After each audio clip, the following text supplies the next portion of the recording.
quando eu cheguei para este apartamento e vi a entrada de luz que ela tem, obviamente comecei a entender de plantas para entrar nesse campo. Tem alguma outra planta queridinha? Eu vou falar uma que eu vi aqui, que para mim é muito queridinha, para mim e para o Paulo. Mas, para você, o que tem uma de queridinha Gente, aqui? eu acho que outras plantas, vou falar duas que eu tenho aqui, que para mim são uma das mais...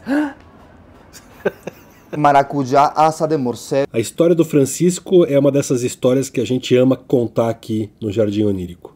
Ele é venezuelano de nascimento e que escolheu o Brasil para ser seu lar, prova pra gente que é possível ter um apartamento lindo e verde no meio de uma selva de pedras como São Paulo. Então não tem desculpas pra gente não seguir os passos e o exemplo desse venezuelano simpaticíssimo, alegre e que contagia todos nós. Espero que vocês amem esse episódio tanto quanto a gente amou conhecer o Francisco.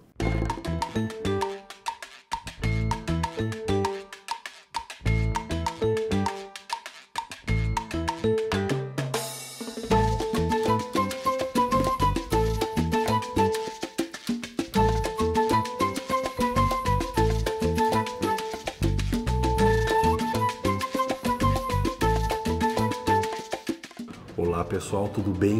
Aonde eu tô? Aqui ó, Paulo, mostra para eles. Centríssimo de São Paulo, essa arquitetura inconfundível da cidade cinza de São Paulo. Ó, estamos num apartamento de 70, 77 metros quadrados mais ou menos. Vocês vão ver como é possível ter plantas, biofilia extrema num apartamento charmoso. Então não tem desculpa para não ter planta. A gente vai lá falar com o Francisco e vocês vão acompanhar com a gente. Aqui ó, já é uma pista da casa deles. Uma begônia buscando a redenção, uma floração. Não vou pegar para comer essa flor de begônia, embora seja comestível, porque seria uma falta de educação tremenda, mal conheço eles. E eu não vou fingir que eu não conheço, mas eu vou tocar campainha, tá? Então ó, aqui um oásis urbano, acompanha com a gente.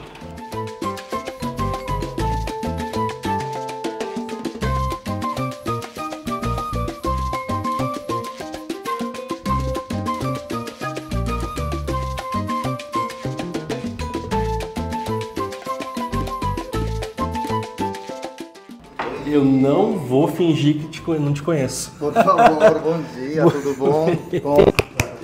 Bom dia, bem-vindo. Tudo bom, Francisco? Aqui, ó. Muito obrigado. Pô, precisa ouvir essa voz venezuelana. Por favor, o sotaque? Não, a voz. O sotaque não vai se tirar nunca.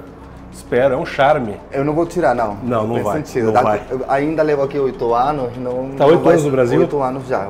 Vou para 9 no próximo ano já. Aliás, o que te trouxe ao Brasil? Foi a situação do meu país. Que não é muito boa, né? No sentido político. Não. No sentido natural é uma beleza, né? Incrível. É um país bem bonito, mas no sentido político está um pouco quebrado. Vamos falar essa palavra. E aí, pela minha situação de documento, o melhor trajeto era por terra. Eu pensei que lugar seria excelente para eu recomeçar e achei que o Brasil seria o top da Sul-América, porque não queria sair da Sul-América, queria ficar aqui, mas não queria ir para nenhum país que falasse espanhol. Não queria então, mudar tudo. Só sobrou um. Só sobrou um e sobrou, acho que um dos mais interessantes para defender, que é o país, que é este país, que é o Brasil. Ele tem um bioma gigantesco, ele tem algo que são os povos originários em defesa, que dá para defender, e tem um povo que tem muita sabedoria sobre isso. Mas você veio por terra, então? Eu vim por terra. Por Boa Vista? Isso, por Roraima? Pacaraima. Primeiro você chega a Santa Helena de Guairén, em Venezuela, através você chega para Pacaraima, e Pacaraima você pega para Boa Vista, e você aí escolhe se seguir por terra ou por avião. Aí vai para Manaus, para seguir por terra e descer a São Paulo, ou por avião, que aí você pega para Brasília, Brasília faz outra troca para cá, para São Paulo. Então um abraço a Ricardo Amorim, nosso amigo que é de Boa Vista. Ele tem uma fazenda lá, ele tinha uma produção de platicérium, chifre de veado, no meio da floresta amazônica, numa fazenda legal, obviamente, tudo, mas ele manda fotos e vídeos daquela pujança de floresta, da umidade. Claro, que é incrível, que né? tem no Brasil e tem na Venezuela também. Tem. Então, e você trouxe um pouco desse verde, um pouco entre aspas, desse verde para dentro de casa. Isso, aqui em casa trouxe, mas foi pela pandemia que eu queria entrar no foco das plantas. Porque quando eu cheguei aqui em Brasília, comecei entregando serviços, comecei entregando comida em bike, fazer um monte de trabalhos de serviço de comida, e chegou um tempo que eu pensei, tem muita gente pensando em serviço, tem muita gente pensando em gentes, e tem pouca gente pensando em lo que a gente mais importa, que são bichinhos, passarinhos, animais. Que maravilha! A fauna invadindo um apartamento em São Paulo, né? Sobretudo no centro. Que aqui no centro, quem conhece... Aqui é centro-centro, né? Largo do Aroche. Republicaço, para falar assim. Criação de movimentos telúricos por todos os cantos, arquitetura interessante. Pode ser que sim, mas eu acho que não foi pensada para todos. Para todos. Mas tá aí, a gente está levando a luta de um jeito lúdico, por dizer assim. Muito lúdico e muito biofílico também. Esse comportamento de colocar semente para os passarinhos na janela é bem comum em Caracas, né? Muito. É que em nossa cidade, o que acontece? Nossas araras, elas foram introduzidas por uma pessoa. E por Caracas ter um bioma muito grande, uma montanha muito verde, que dá os frutos que elas precisam, elas se reproduziram muito. Tanto que Caracas tem dois tipos de som. De dia são de pássaros, e de noite são de umas rãs pequenas, chamadas tic-tic, que vem de Puerto Rico, que foram trazidas de Puerto Rico, jogaram em Caracas, e o som de rã de noite. Então você tem muita conexão, tanto naturalmente, com animais, com bichinhos, com gritos, com insetos também.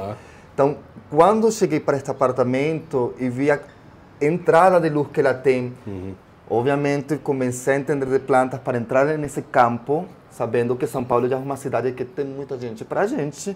Aí comecei a praticar aqui um pouquinho de como podemos transformar estas grandes arquiteturas em pelo menos num refúgio urbano de concreto, porque a maioria das pessoas querem só um concreto e uma planta. Invade a planta. Eu acho que a planta tem que invadir a arquitetura, porque nós, sem querer, tiramos ela para criar algo que não podemos comer.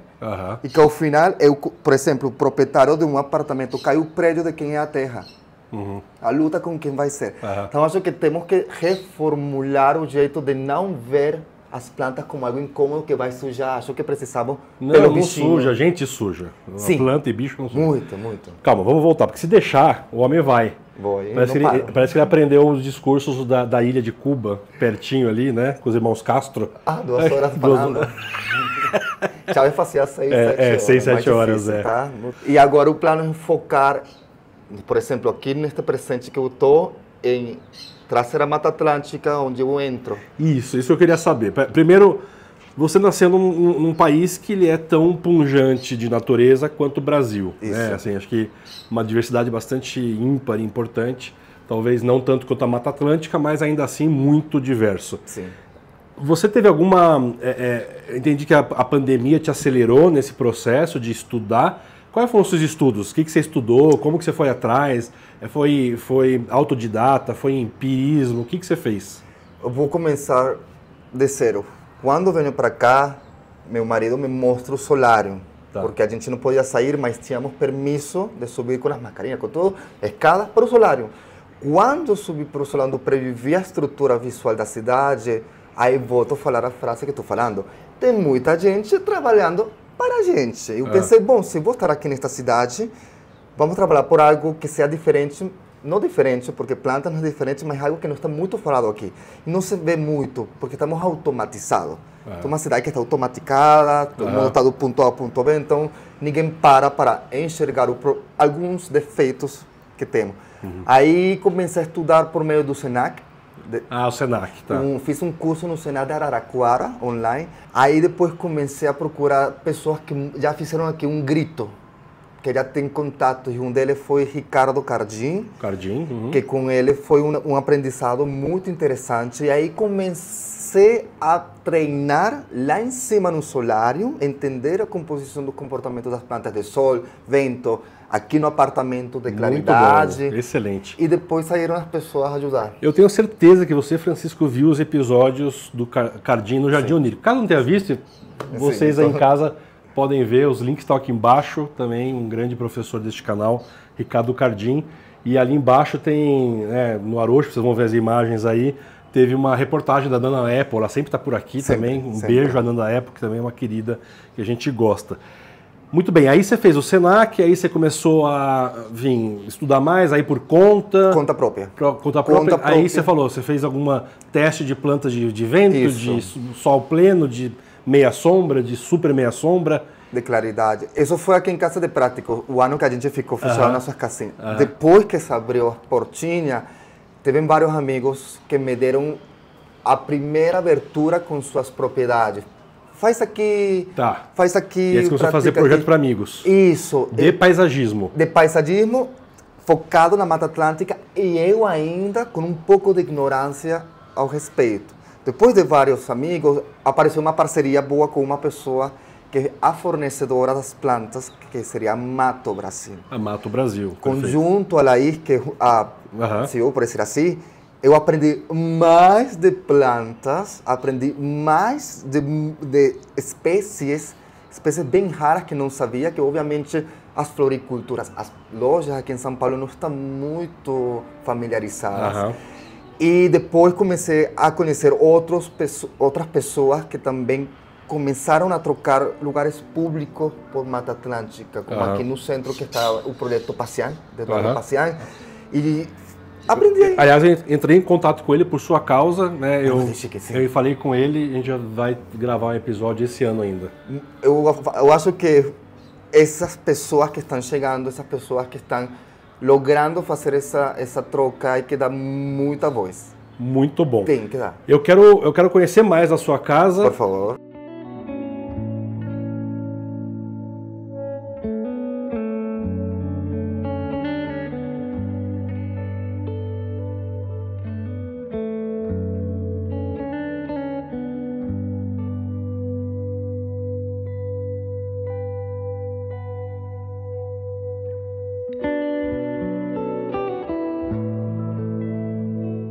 Ô Francisco, eu já estou me sentindo em casa aqui. Pode. Quem entra fica aconchegado.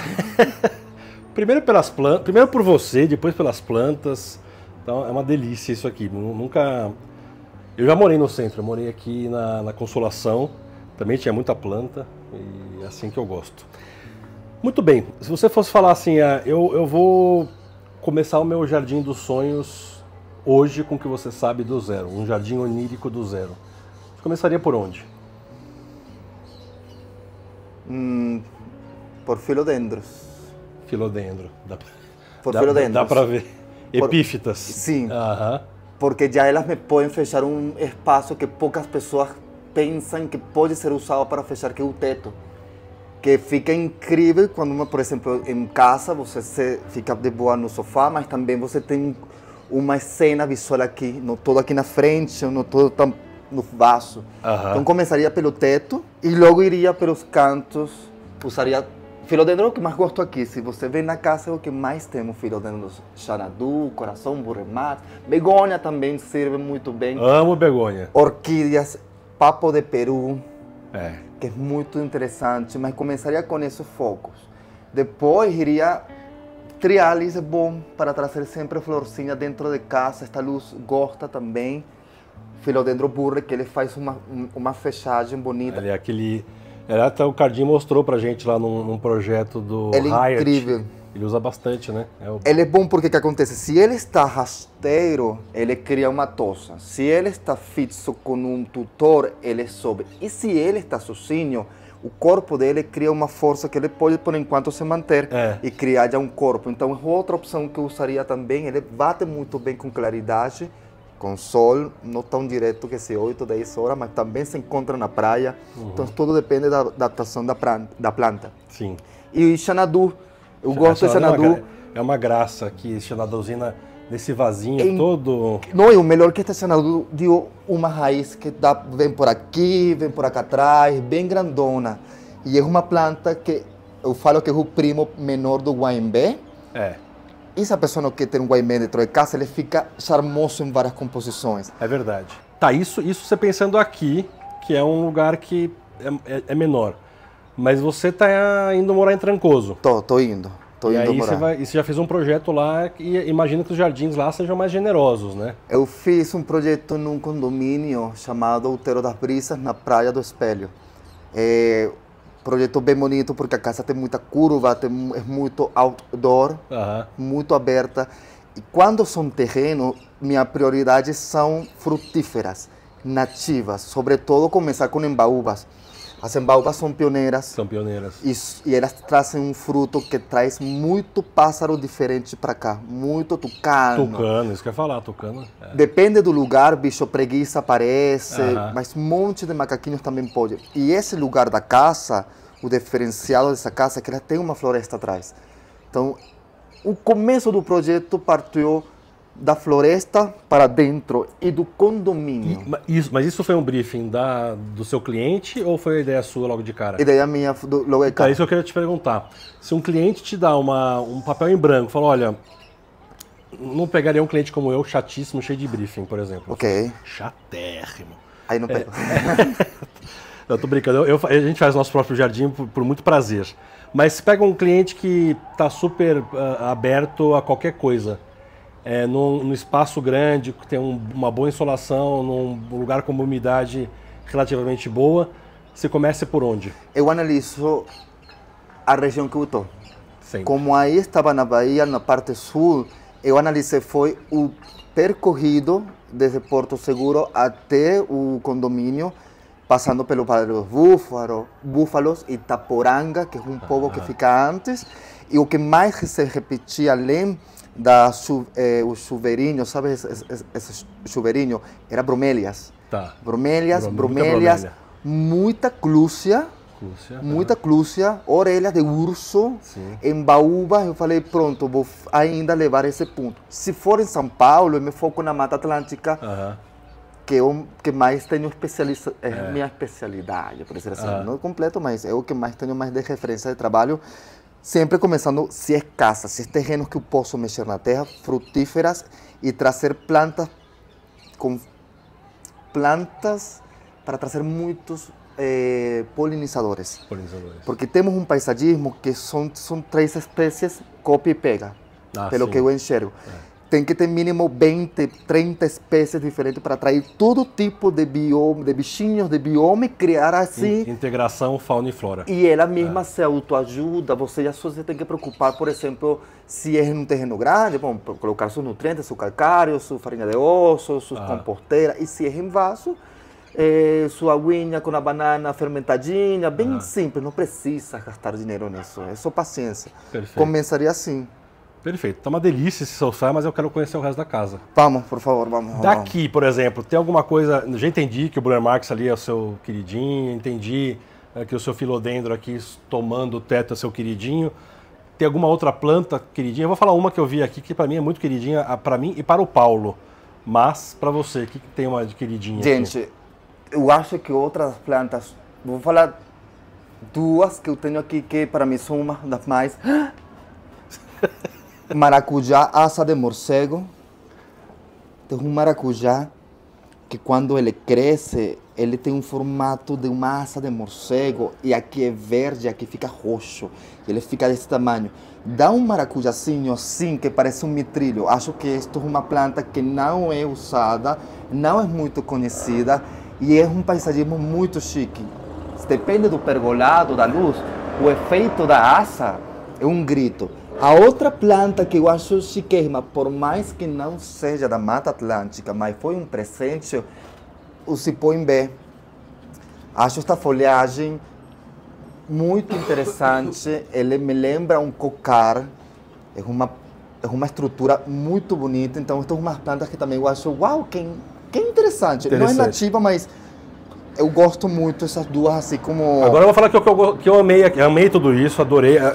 O morcego, eu não tinha esse olhar para ele, agora eu tenho. Obrigado. Ele é incrível, esse morceguinho. Obrigado por isso. Mas, olha só que interessante, o que não é a observação e a execução.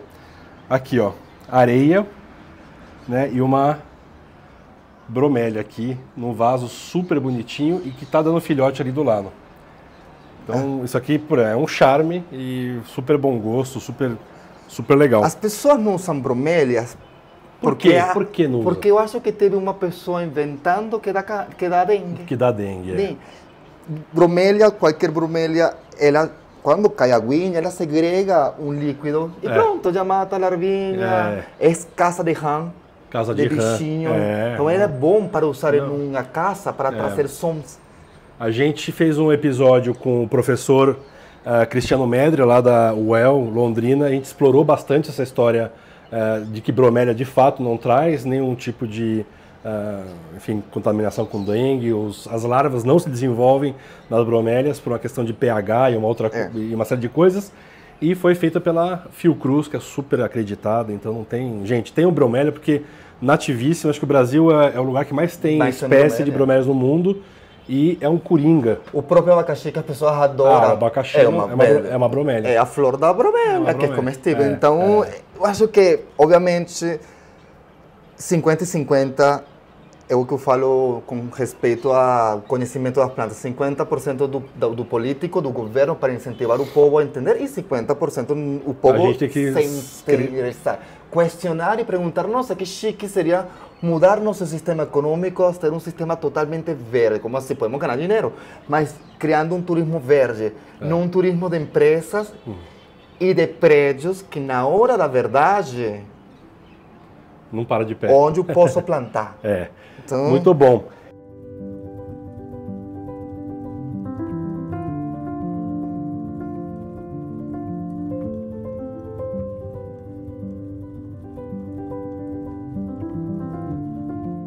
Muito bem. O Francisco sequestrou a gente aqui. Eu ia dizer para o calabouço, mas não, porque a gente está no último andar aqui do prédio dele, para ver um solário que antes eram antenas, uma coisa horrorosa, ferro. Então vejam com os próprios olhos, porque é muita belezinha para um lugar só. Aqui logo de cara uma bromélia, né? Bromélia, uma imperial. Uma imperial bonita, linda demais. O Paulo adora bromélias, eu adoro bromélias. Incrível ela. Incrível. E eu estava vendo outro dia num episódio do Ariel, do Conta Gota, que foi numa produção de bromélias.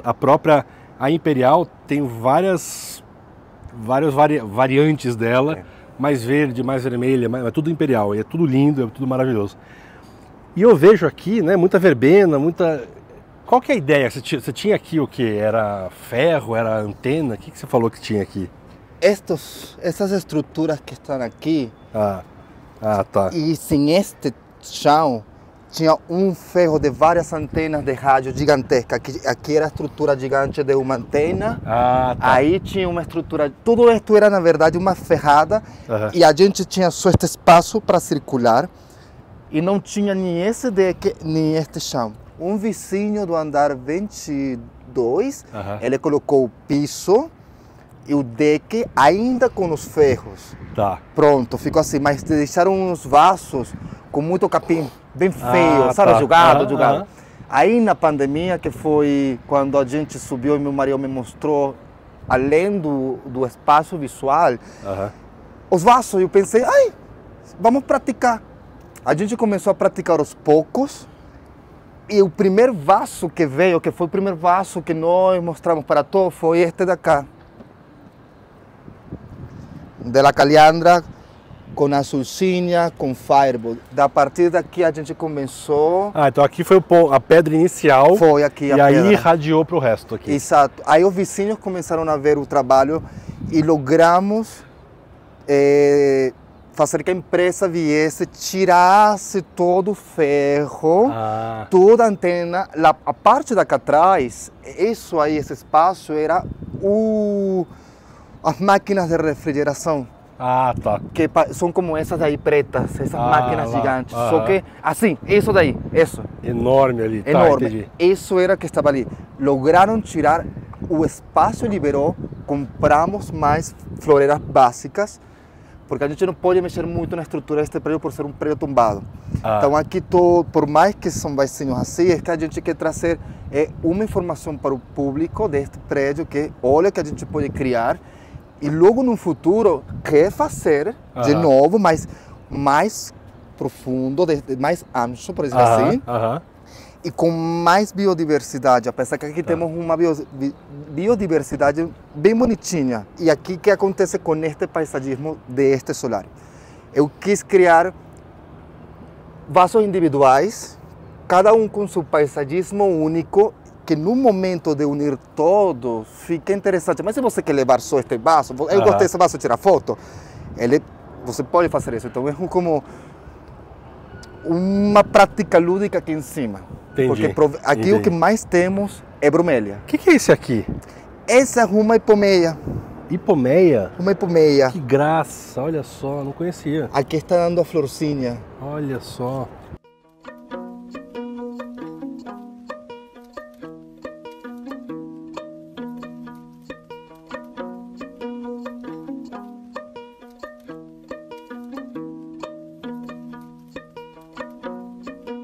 Tem várias coisas aqui, tem pitanguinha. E essa forração aqui? Esta é uma verbena, são forrações de verbenas. Olha só. Ela vem pequena deste jeito, ela pega e ela se joga, e ela fecha rápido. Ela foi plantada faz um mês atrás e já está fechando. Jura? Um mês só? Um mês, foi muito rápido. Quais são as que gostaram daqui? Azulzinha, fireball, capim-amor, bromélias, toda rama. Uma coisa interessante das bromélias, por exemplo, a fireball, se você cultivar ela em um ambiente meia sombra, a pigmentação é verde, troca para verde. Aqui fica avermelhado. É igual com a Porto Seguro amarela, por dizer assim, e a Porto Seguro laranja. Se você coloca dentro de um ambiente não com tanta luz, ela fica verde, é verdiça. Porque o sol faz essa alteração. Bronzeia, né? Morfológica. Como a gente fica. A gente fica vermelho, eu fico vermelho, você nem tanto. Não, canela paixão, mas é parte de... Capim são muito bons, mas o que eu quis trazer aqui é o uso das bromélias. Sim. É o que mais temos a visual, porque as pessoas não usam bromélias. E quem rega aqui? Eu. Todo dia? Um dia assim, agora que estamos em verão, um dia assim, 2 dias não, mas sempre 3 vezes por semana, 4 vezes por semana. Depende se chove também, né? E depende se chove. Claro. Se chove, eu deixo 2 dias que elas fiquem... Aqui, ó, outra embaúba, né? A minha planta que eu gosto muito, olha. usar em terreno, se a pessoa super brotando.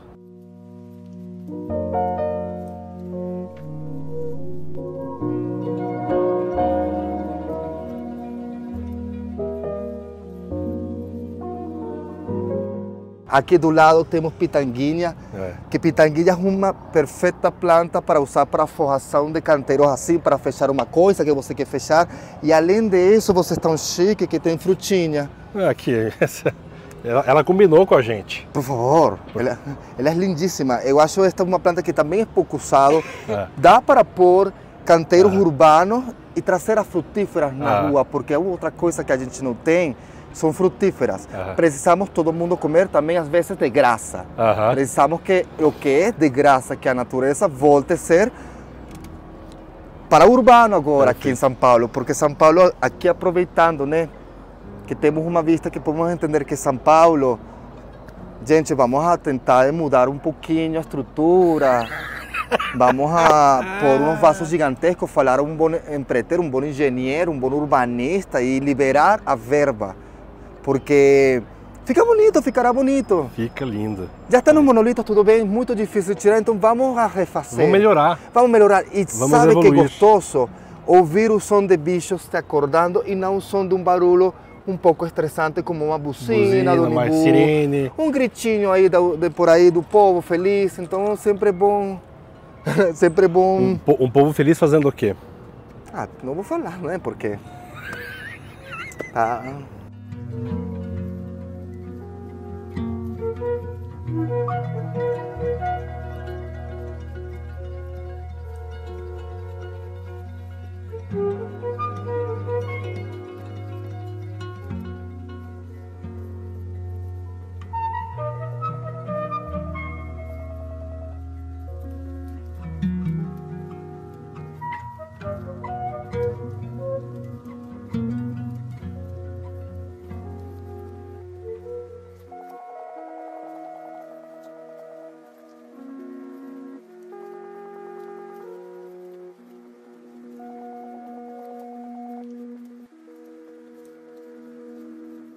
Mas aqui é um exemplo como a gente pode criar um jardim árido, mas um jardim árido um pouco mais bonito, não tão perfeitinho como se mostra em vários paisagismos, que fica um pouco estranho. Aham. Aqui a mistura totalmente com o solo correto para os cactos, umas pedrinhas para dar um charme, só um charminho, mas a distribuição, as bromélias, que é um diferencial que eu uso muito, são bromélias. Quando tenho oportunidade, eu coloco bromélias em todos os meus projetos. Aham. Se o cliente tem um terreno, é embaúba. Tá. Essas são meus dois focos. Eu vou te falar que eu ganhei uma embaúba do Alex Vicentim, da Fábrica de Árvores, uma embaúba prateada. Ah, você ganhou embaúba prateada? Coloquei num vaso. E aí, agora há pouco, o Francisco falou sobre ser uma planta pioneira. Tem algumas pioneiras, né? Tem a própria, que você gosta, Paulo? A Manacá da Serra, também é uma pioneira. São plantas que são rápidas, ou seja, a gente viu lá no episódio com a Andrea Pezek, que inclusive está morando na Bahia, é uma grande agrofloresteira, e ela, na pandemia, plantou uma embaúba, estava lá com seus 8, 10 metros de altura, maravilhosa, plantou de baixinha. Não, nem plantou, caiu lá uma semente, um tucano levou. Perfeito, melhor ainda. Caiu a semente, ela deixou crescer, em, sei lá, 5, 6 anos já estava...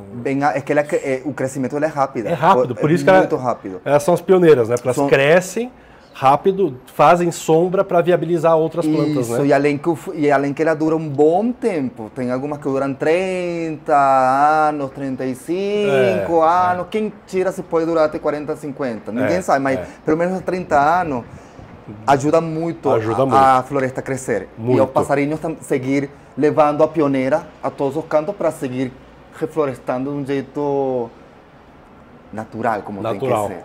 Olhando essa paisagem aqui, não te dá vontade de fazer um projeto para encher todos os telhados, para deixar eles verdes, ou fazer também, a gente vê essas colunas aqui assim, ó, que tem, que naquele prédio, uma coluna gigante, para fazer alguma planta trepadeira, para fazer alguma estrutura para deixar isso aqui verde?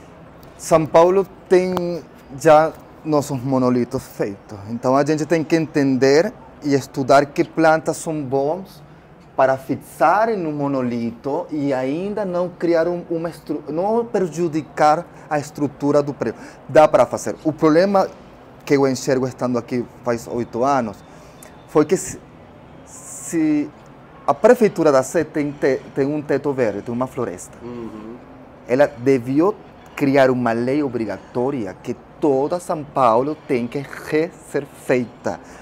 As calçadas são feitas para deixar consumo, deixar produtos de consumo. Então, é uma cidade que não está ainda preparada, porque tanto o governo, a situação política, como o povo não estão prestando atenção. E desculpa te interromper, eu quero fazer uma exposição ao prefeito Nunes, porque eu já tentei gravar no teto da prefeitura, eu como cidadão que pago impostos, este canal que deveria conhecer, né, e levar para mais pessoas o verde que tem em cima dessa prefeitura, e a gente não consegue. Eu mando e-mail, respondem, mandam para outra área, mandam não sei o quê, eu fico que nem um idiota e não consigo. Então fica meu protesto aqui, obrigado prefeitura. Eu pago impostos e não tenho nem direito de conhecer este telhado verde que é uma coisa boa que alguém fez, não foram vocês dessa gestão? Foi um jardineirinho? Foi lá atrás. Uma coisa, aproveitando o protesto, vamos aproveitar o protesto.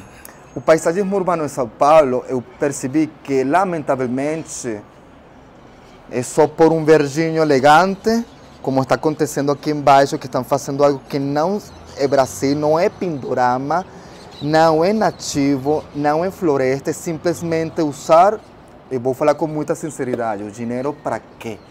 Uma verba gigante, milhões, para fazer isso. Então, eu acho que tanto o povo tem que ficar bravo, porque não tem sentido nós morar em São Paulo e sempre dizer, ai, quero viajar para um lugar paradisíaco. Gente, dá para transformar São Paulo em um lugar paradisíaco. Vem cá, vamos falar de coisa boa. Sim, porque senão é um processo, imagina. Processo. Então aqui é a sala de vocês, cozinha, e temos... O quarto. O quarto. O quarto é um pouco mais simples, mas ele tem uma plantinha que eu gosto muito, que é a orquídea baunilha. Que é uma orquídea, não é rara, mas é a orquídea que dá esse favo de baunilha, que é bem interessante, esse brotinho que é bem interessante. E eu descobri, quando a gente tem baunilha em casa, e a gente descobriu que enfim, para ela poder dar o favo, né, para dar a flor, ela precisa embarrigar. Não é? Ela precisa ter uma barriga, senão ela não dá. É bem difícil, estou aprendendo ainda com ele. No quarto, na verdade, é muito bem mais simples que na sala, por ser um espaço um pouco mais intimista. Ah, sim. E só deixar clean. Ah, que legal. Temos este quadro que mais ou menos dá um indício de algumas plantas que se pode utilizar por enquanto e começar a entender.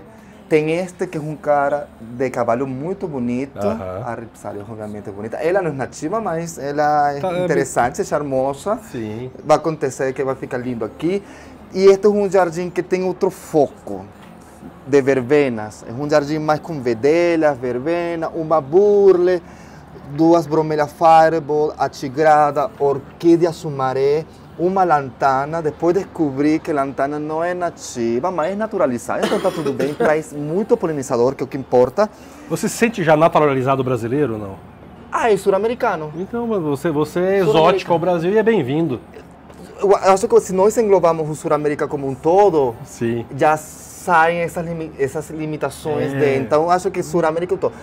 Igual que eu falo com as plantas, eu não tenho problema com algumas plantas exóticas, só se essas estão em lugares que se podem controlar, podem ser controláveis. Obviamente, há algumas que não podem ser. Esse é o ponto. A gente não quer exóticas invasoras. Isso. Invasora não. Por exemplo, a lantana é uma exótica, mas ela não é invasora. Ela está pequenininha, mas ela não é nada invasora. E aqui, assim como uma coisa rara, uma orelha de onça.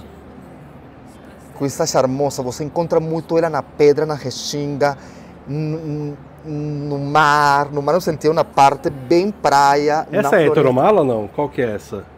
Esta é... De novo com os nomes. Aqui embaixo, vai estar aqui embaixo. A gente coloca, né? Vamos ajudar o Francisco, gente. Sim, porque olha os nervos, né? Os nervos. Aí... Aqui estou praticando este tipo de jardim um pouco misturadinho com verbenas, com orquídeas terrestres. E as burlas, que é o único charme aí que eu coloquei. Muito legal. Quem quiser entrar em contato com você, como faz? Para projetos, para, enfim... Para projeto, assessoria. Como estou indo para Trancoso agora, quem estiver em São Paulo, eu posso fazer assessoria online. Tá tudo ótimo. Aí a pessoa procura um bom jardineiro e eu assessoro. O Instagram é Pindorama Jardinagem, e a imagem é uma árvore aí. Vou colocar, tá na tela para vocês. E o número de WhatsApp daqui de São Paulo é 11 99380 9207. Muito bem, então Francisco de Salvatore, tá? De Caracas, certo? Por favor, não é da Itália. Não é Francesco. Não é. Obrigado pelo seu agradeço, tempo. Por favor. Se você gostou, e eu aposto que gostou, porque o homem é um showman, deixa seu like, seu comentário, inscreva-se nesse canal. Se quiser camiseta do Jardim Onírico, o link está aqui embaixo na descrição, com descontos incríveis. E até a próxima. Tchau!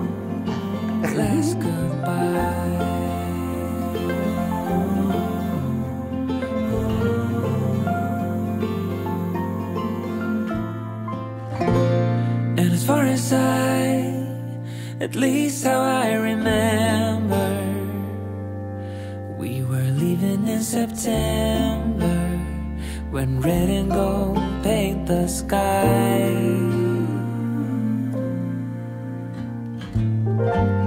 And as far as though maybe I pretended, oh, I wish it never ended. I held on with all my might, still waiting on the last goodbye.